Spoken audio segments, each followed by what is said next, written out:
What's going on, HPP fam? Welcome back to the channel. I'm JD, and unfortunately Gio's not here right now. He has some personal business to take care of. But we have some exciting news. As you can see, we've got our Hemi back. This is the one that we just did. Nala, be quiet. That is talking. The one that we just did the ported cylinder heads on. He purchased a set of Texas Speed 2-inch long tubes and had them installed in preparation because that truck is going to get a supercharger hopefully in the next month or two or at the first of the year. So exciting stuff. So in preparation for that, he went ahead and got some 2-inch primary long tubes, got those installed. So he has since brought the truck back today to get a retune, dial it in a little bit more with the new long tubes, see if it'll make a little bit more power before it gets supercharged. So exciting. And then, you know, we got the body off our Lincoln, and Gio has pulled the fuel pump out of it because that was one of the reasons why I wouldn't start. And that thing is looking crisp. It's looking fresh, ready for battle. Thinking that's no es bueno. Yeah, I don't think so either. But I think, you know, being that this is a little custom project, budget build type thing, put this body on this one, I'm gonna see if I got a fuel pump laying around off of something. We're gonna stab it in there. Knowledge. So let me see if I can't find a fuel pump real quick and see if we can't get the Lincoln fired back up.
As you can see, got her to a complete roller, got it up and running. So definitely have to test for a little burnout, right?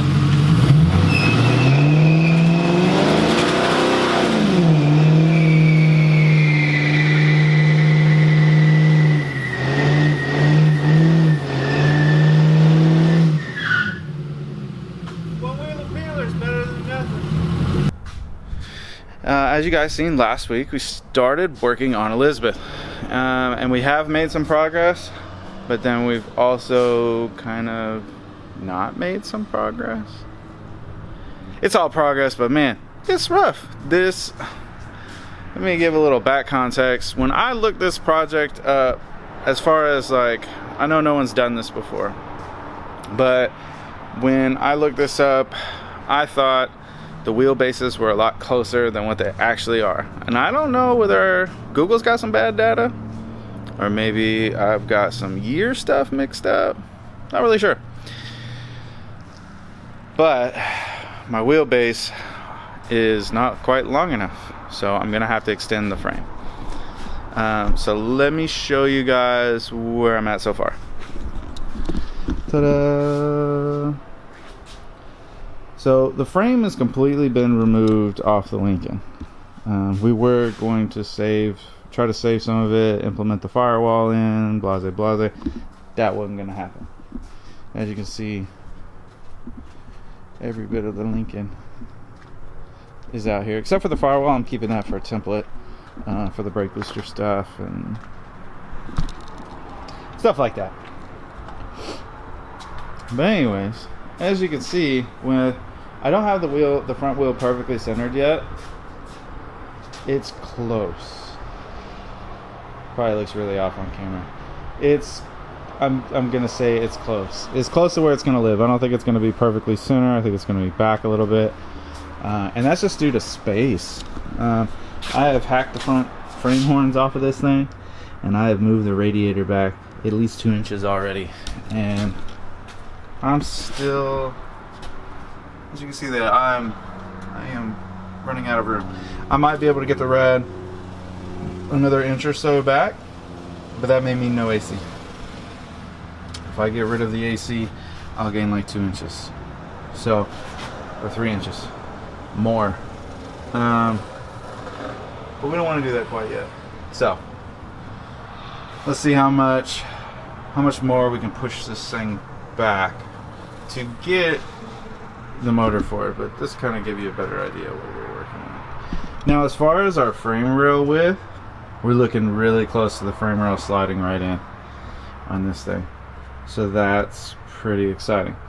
But now the hard part is going to be, obviously we're going to cut the frame and extend it what it looks to be. Now I don't have an exact measurement, but we're going to call it 6 inches. We're going to say 6 to 8 inches to get this wheel well in the center. That's going to be a ton of work. So what I'm going to focus on, I'm going to jack the back of this thing up here probably after lunch, pull the wheels off of it, so that way I can get the body down closer. Now I know I'm almost to the point where I'm going to hit underneath, but shoot, I'll get another 3 inches lower, at least 3 inches lower.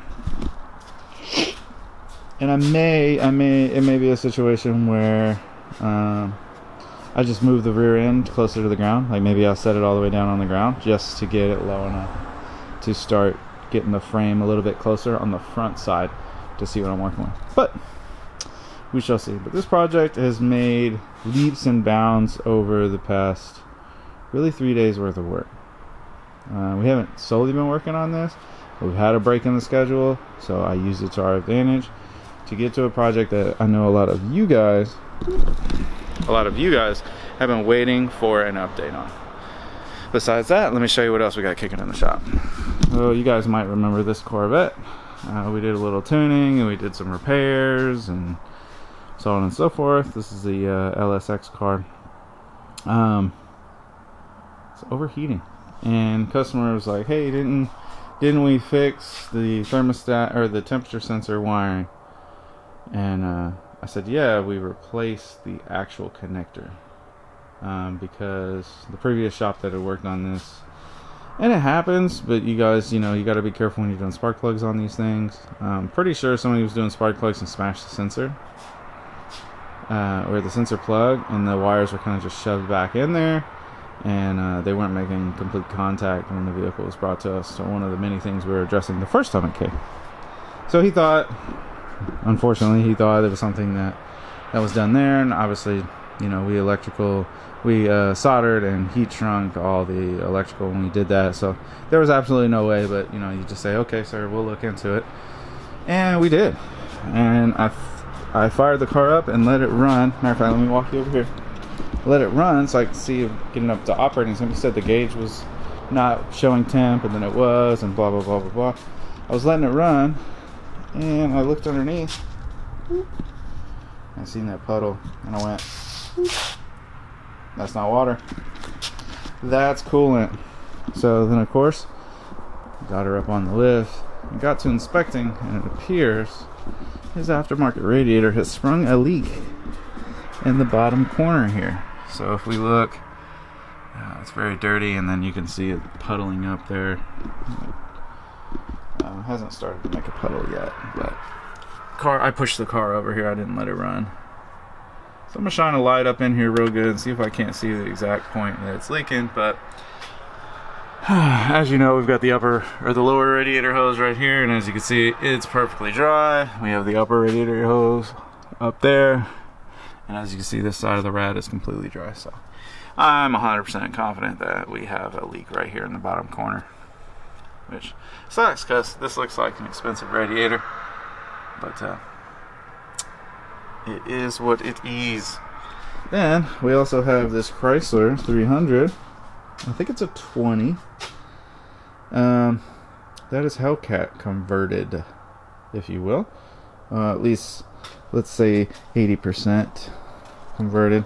The interior stuff is still needing addressing, and then the engine bay is also needing addressing. But I'm not sure how much of this we're actually going to complete. The vehicle was brought to us for an ECU unlock, so we are unlocking the ECU on it, and then we'll get with the customer to see what else he wants done. But pretty cool. Little Hellcat Swap 300. So that's what we got kicking around. Let's see where we end up.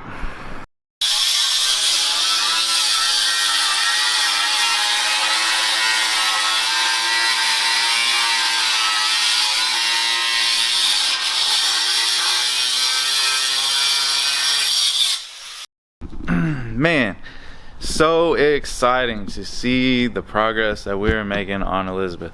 It's just, man, look at this. We got some work to do back here. Finally, guys, we have our Lincoln Town Car frame pretty much sitting on our 51. We can get it a little bit lower. But right now it's not looking too bad. We're gonna get it a little bit lower. But check it out, guys. Who'd have thought you'd see a Ford motor in here? Check that out. There's still tons of room for activities. We're gonna get some inner fenders back in here, but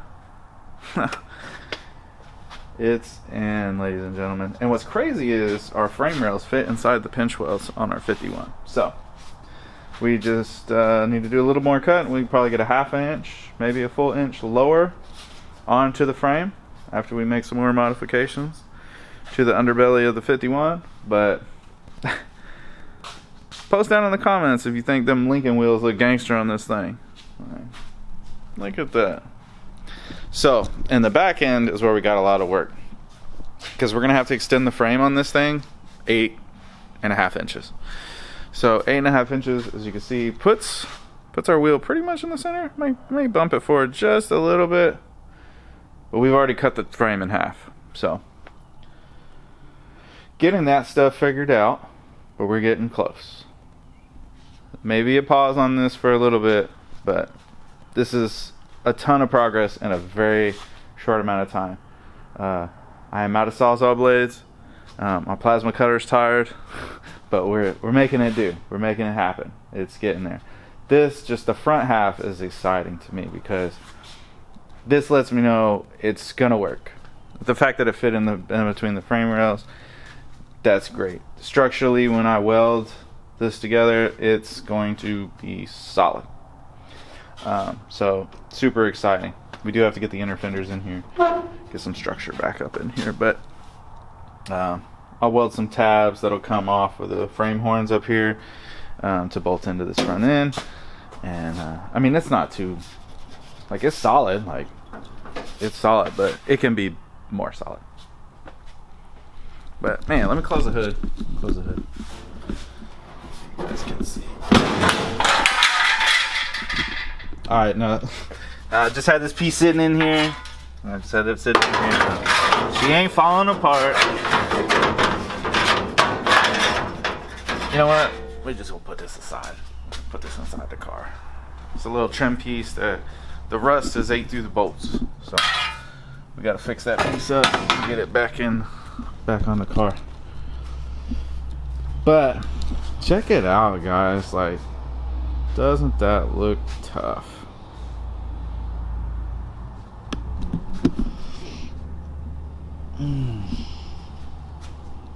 In the meantime, though, HR Scat's car is back. And guess what we're installing? Boom! Parachute, baby. We mean business. We are gonna come out swinging this next season. You know, the year is almost over. We got, like, my goal with the car, I don't know what HR's goal is, but my goal with the car is to get into the 8s by the end of 2024. That's the plan. So, car already trapped in the 140s last time we had it out.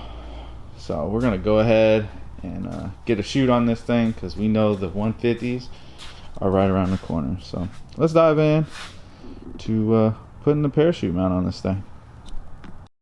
So guys, got to take a quick pause. As you can see, I got the car up and I'm working on getting the rear bumper removed in preparation for our parachute mount. However, I got to take a quick pause. So we got this clean TA Challenger in real quick, 5.7. We are going to knock out a tune-up. Do a little spark plug, maybe a little filter action. So let's dive into this real quick.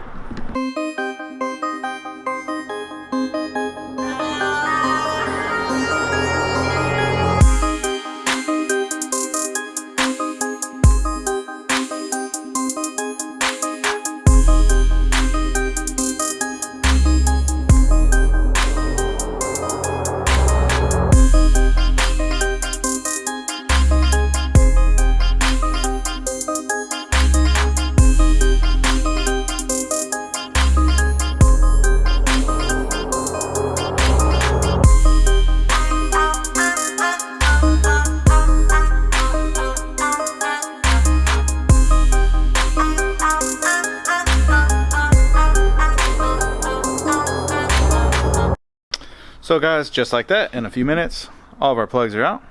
I am currently, as usual, waiting on parts from the parts store. So while I wait, I'm gonna go ahead and check the oil. We're gonna go ahead and top the coolant off a little bit and just do our due diligence. Check our brake fluid. This is we'll call it a 100,000 mile service on this TA. So I'm gonna also pop off the air filter, blow that out, clean that out, so that way it's nice and fresh. And then we'll dive back in on this parachute. So guys, as you can see, the rear bumper is off. Let me quickly go over what is needed to take the rear bumper off. So the inner panels on both sides, take all the push pins and all that jazz out of there. There are two 8mm bolts holding the taillights in. Take those 2mm bolts out, unplug the taillight, pop those off. Same thing on the other side. Wash, rinse, repeat.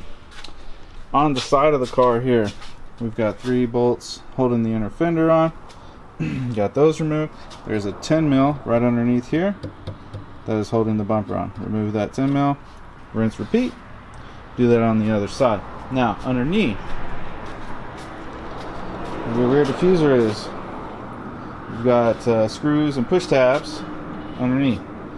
We're going to undo all of those as well. This car does not have them, but the factory ones do. And once you do all those, everything in this bumper is snapped together on the sides, in the back, and the other side. It's all snapped together. It's just the 10mm bolts at the end that hold it on. So you'll give it a proper tug, and all those tabs will pop out.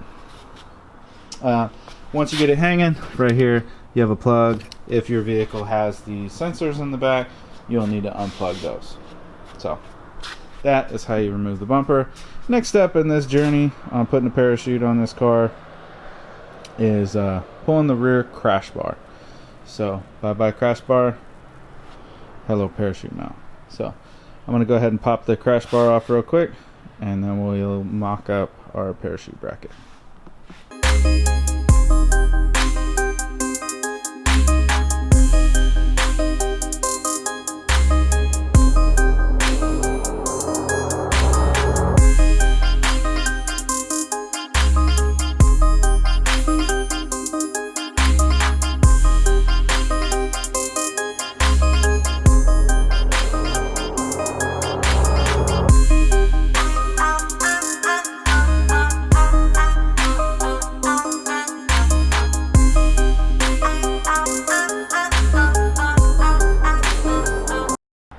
So moving back over to our TA, we've got a set of NGK Laser Platinum Iridium Premium spark plugs going into this thing. So let's drop them in.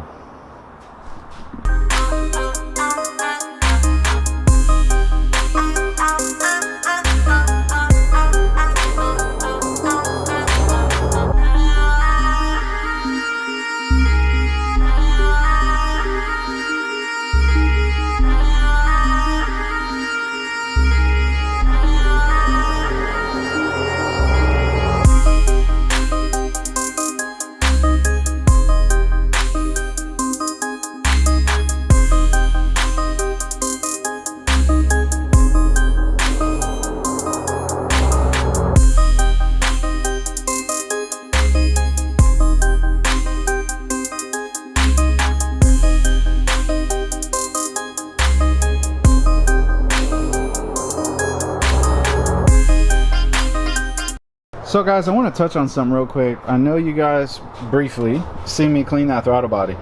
I know a lot of people probably don't do that, but let me explain why. Every once in a while you should probably take your intake off and clean your throttle body. So modern engines, they don't have idle air control valves anymore. We use the throttle body and modulate that to maintain our idle speeds. Now as it's metering air and so forth, it has to move X amount to maintain proper airflow. And so when you start getting a buildup of grime, it has to open the throttle body more to maintain that idle, because airflow is being blocked by that dirt, debris, and grime and so forth. So take the 2 seconds, pop it off, clean that up really good. It's something very small, but can have a large impact over time. Save this person from having a check engine light 6 months down the road for something trivial. So food for thought. Boom, just like that. She's all back together. Filter clean, cooling system topped off, spark plugs new in, oil checked, coolant checked, brake fluid checked, windshield washer reservoir topped off, and ready to go back to the customer. Keeping this 5.7 happy, healthy, and on the road. Ta-da! Skip the magical part of me poking a hole.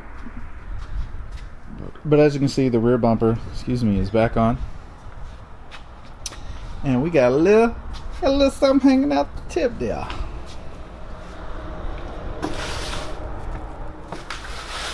As we bring our day to a close, pretty much got the chute wrapped up. So just need to put it on, or put it in. So bags mounted, got the D-bag, chutes packed. Need to put it on there, drop her back in, and the outside portion of the parachute will be done. We either need to make a custom bracket for our launch pole, or not really sure what we're going to do yet. Gotta get with Hector. Being that this, let me lighten the mood a little bit here. Alright, there we go. Being that this car does not have a cage in it yet, so we shall see how this turns out. And we got our C6 Corvette over here. Boop. The radiator should be in for this thing today, maybe tomorrow, and then we'll be able to get it on the rack as soon as we get our header job knocked out. So we're putting a set of Cooks long tube headers and catted mid pipes on this wide body Sky Pack. Pretty clean little ride. So there's our Cooks. Let me know down in the comment sections below. We are trying some new audio, as you can see, and I want to hear from you guys. Is it any better? Is it clearer? Make some adjustments.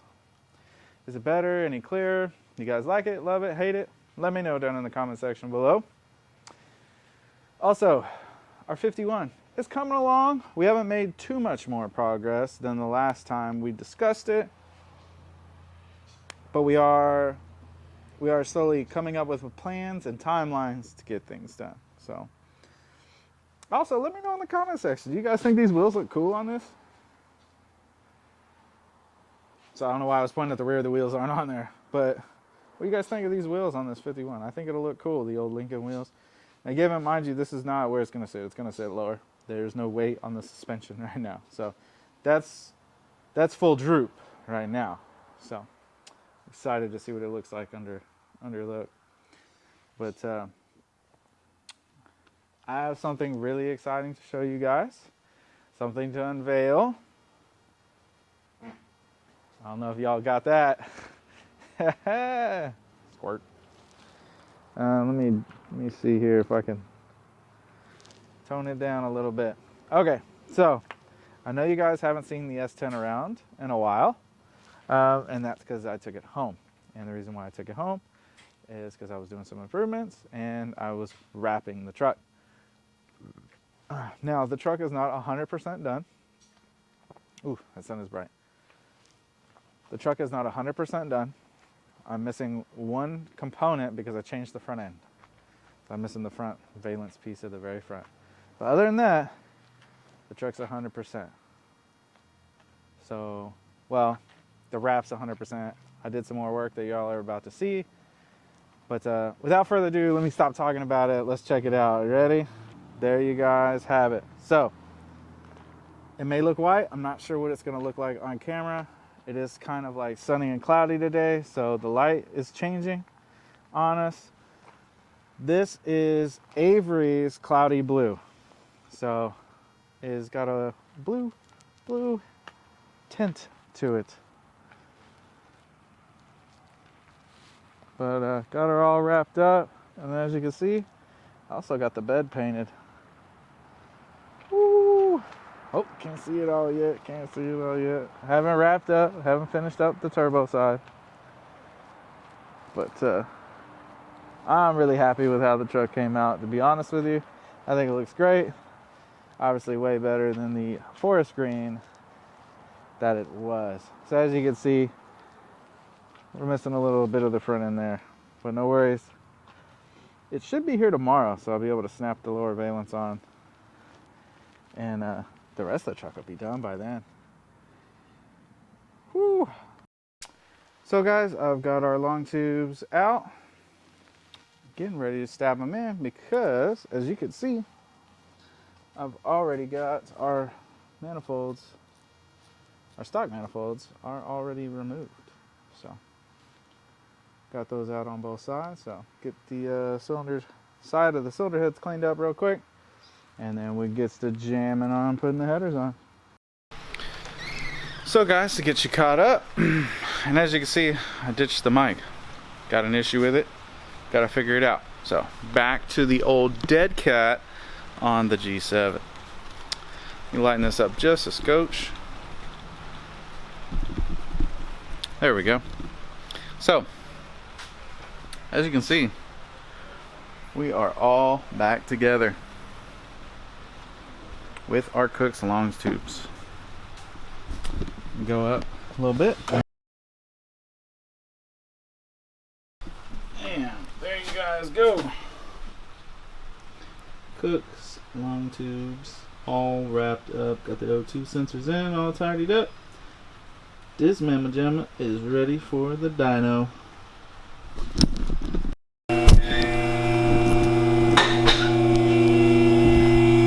So, rocking and roll with our day. As you can see, Geobag.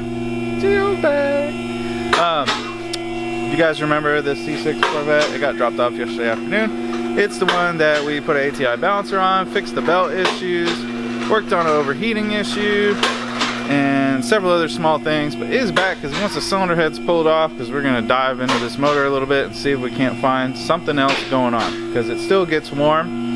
It runs on pump gas. When it runs on E85, it's okay, but on pump gas, it still runs a little warm, more than the customer likes. So we're gonna dive in and see if we can't find anything else wrong with this car. And we just got a package in for our other C6, and that is a new DeWitt's radiator.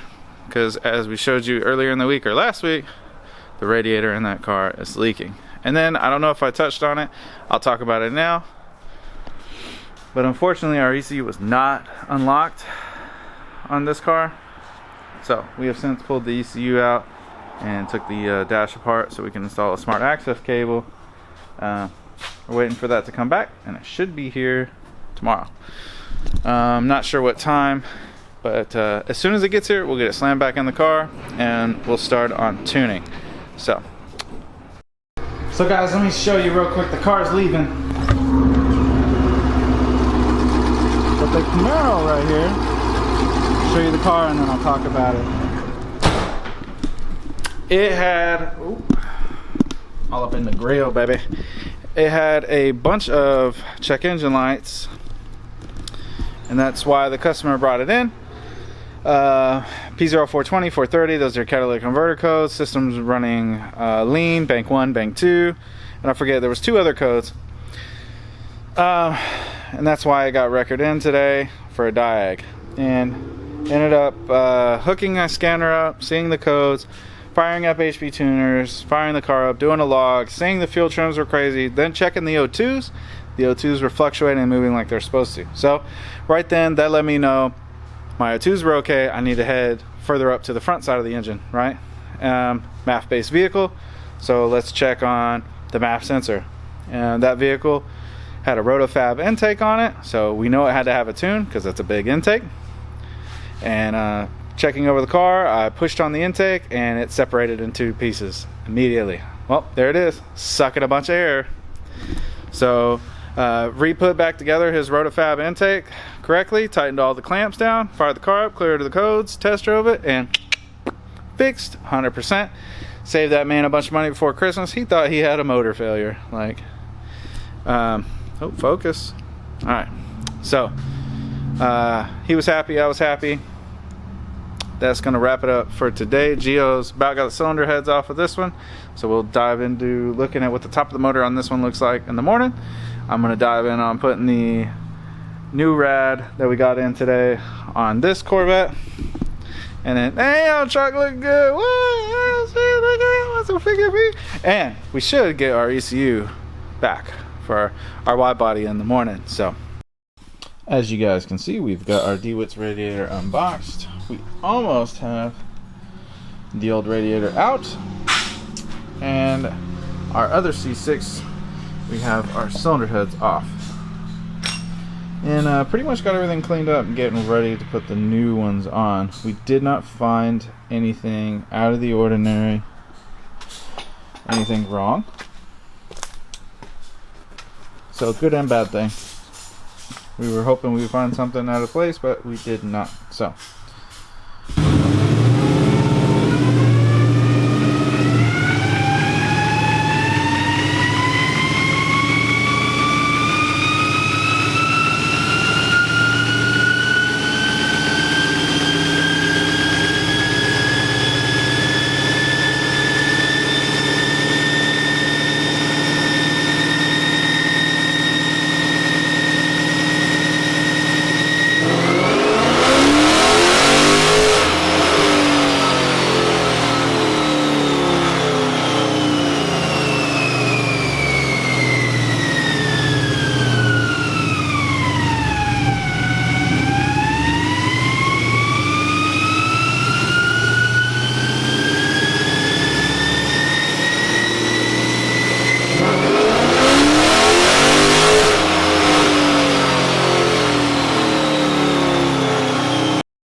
sorry, lost you guys for a second there. But anyways, boom.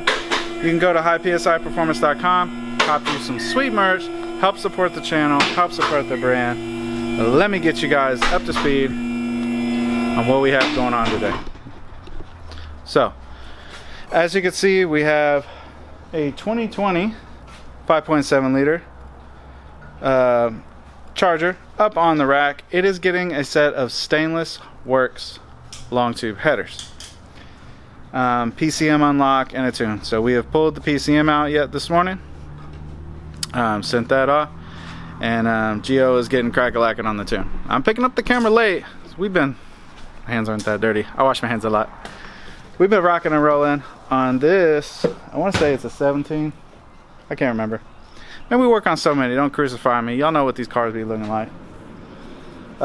This charger right here, this is a 6.4 scat, And we just did a set of bag overs airlift suspension on this one. So it doesn't have the full airlift kit. It has the airbag over shock setup. So it still has the factory Bilstein shock in the front with an airbag on it. So we have since done the entire kit this morning. So it is knocked out, start to finish. We've got our airlift controller right there. And then as you can see, everything, dual compressor setup, all that nice jam in there, all wrapped up. So we'll be holding this car overnight, make sure we have no leaks in the bag setup, but we went ahead and knocked that one out. We'll get on these headers. So as you guys can hear in the background, we got a different car on the dyno and we got a different car on the lift. So last week, as you remember, we were putting our Corvette back together after inspection of head gaskets. She's all back together, as you can see, and we're getting the final touches wrapped up. So we're going over everything. We've got to go underneath to make sure all the exhaust stuff is tidied back up, because we did loosen it up to get the cylinder heads off because we had to move the headers. But she's almost done, completely wrapped up. So hopefully we'll be firing this one up this afternoon. Oop, oop. There we go. Hopefully we'll have that one fired up this one fired up this afternoon. Now I know last time you guys we were putting long tube headers on a gray Charger, which, let me step outside real quick. It's raining, so I'm not going to step all the way outside.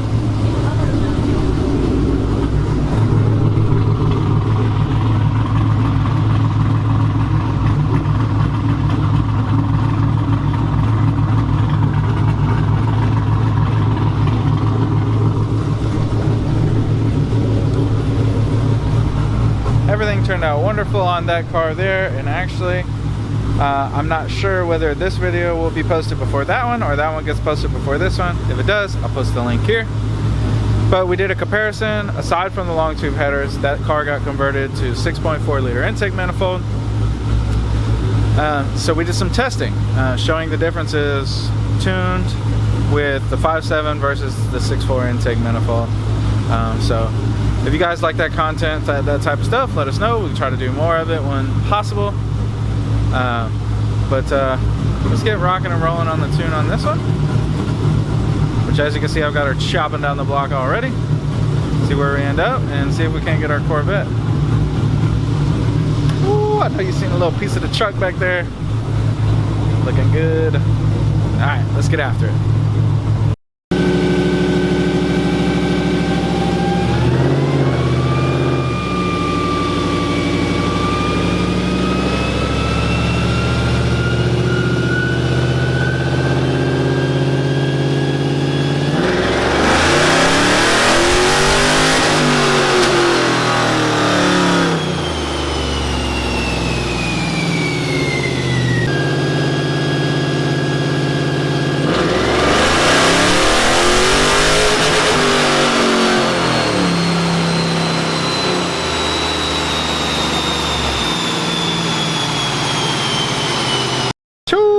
We rocking and rolling today. Third car on the dyno. Trying to get them out before Christmas. Anyways, we've got Johnny's on the dyno. I don't know if I'm going to show numbers, but we've made a change. Last time, I think it was like a week or two, you guys seen this thing on the dyno. It made 700, I think, 700 something. But the big change with the car, Holley Sniper EFI manifold. So we've had to change the charge pipe a little bit. We've got the Holley on now, and so we're gonna do some tuning, make some changes, see where it ends up, see if we make more power, see if we make less power. Who knows? Gio is wrapping up our C6 over there that I was talking about earlier. Got the coolant in it, and we did a blower oil change. So be firing that one up soon. Well guys, we pushed to the end. Unfortunately, you guys are gonna have to wait till after Christmas to find out the numbers on our Holly intake swapped pro charged goodness. Drug that out. But I hope you guys enjoyed the content. Like, share, subscribe. Gio and I see you guys soon. Peace. Oh, did forget, guys. So the black Scat Pack that just left the dyno ended up making 502 horsepower, 544 foot-pounds of torque. Good looking graph.